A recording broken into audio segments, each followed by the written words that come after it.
Hello everyone, আশা করছি সকলে খুব ভালো আছো। এখন বাজে ঘড়িতে সকাল 7টা আর আমি চলে এসেছি সকাল সকাল ফ্ল্যাটে।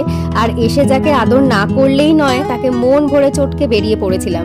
হ্যাঁ, তোমরা ঠিকই ধরেছো, গাছগুলো দেখে যে আজকে আমি আর মা যাচ্ছি মুচির সাথে গাছ কিনতে। এখানে আমি আর দাদা একে একে টবগুলো টিকিতে তুলে নিচ্ছি, কারণ মা এখানে কিছু নতুন গাছ লাগিয়ে আনবে বলেছিল। মায়ের মুখে এত হাসি কেন জানো?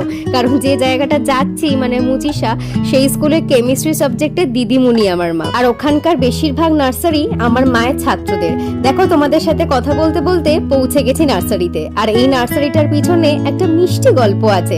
তবে বলি শোনো, এই যে এতগুলো গাছ দেখছো, এটা পঞ্চু দাদুর নার্সারি থেকে নেওয়া। ভাবছো তো পঞ্চু দাদুকে? কিছুক্ষণেই আলাপ করাচ্ছি। পঞ্চু দাদু মাকে অসম্ভব ভালোবাসেন। আমাদের বাড়িতে যত পুরনো গাছ সব ওনার নার্সারি থেকে লাগানো হয়েছিল। তোমরা ভাবছো তো ওনার ব্যাপারে কেন এত বলছি? কারণ উনি গাছ নেওয়ার সময় যখন জানতে পেরেছেন মা এসেছে ওনার নার্সারিতে, তখন উনি শারীরিকভাবে না যেতে পারলেও মালি দাদাদের বলে দিয়েছিলেন 1 পয়সাও যেন না নেওয়া হয়।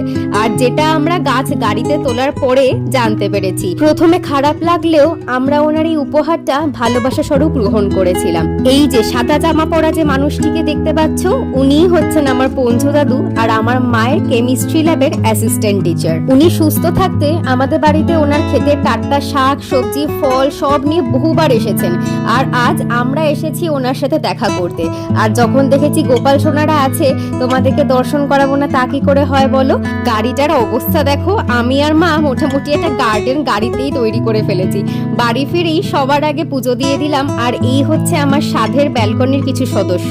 ব্যালকনিটা না নিজের মতন করে একটু সুন্দর করে সাজানোর চেষ্টা করছি। তোমাদের সাথে একটু একটু করে সবটা শেয়ার করব। আজ তবে আসি, সকলে খুব ভালো থেকো, সুস্থ থেকো। ভালো লাগলে লাইক শেয়ার এন্ড সাবস্ক্রাইব করে দিও। টাটা।